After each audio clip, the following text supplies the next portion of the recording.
If you're editing a photo in Affinity and notice pimples or blemishes on the skin, the patch tool is a great way to quickly remove them.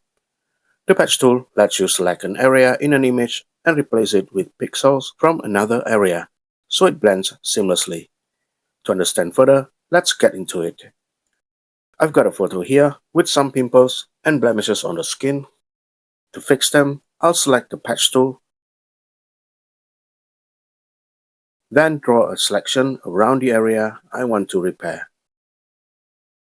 Now when I move my cursor, you can see the selected area being filled with pixels from wherever my cursor is. I'll move it around until I find a similar skin tone. Then click once, and once again to apply it. And just like that, the pimple is replaced.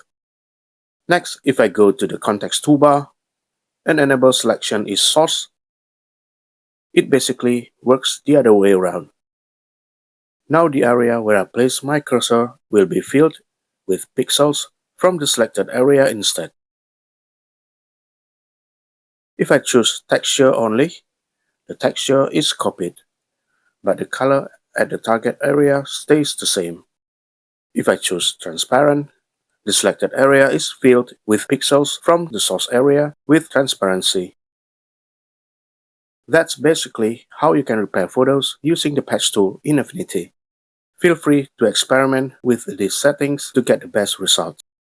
Simply leave me a comment if you have any questions. And as always, thanks for watching, and I'll see you in the next video. Bye!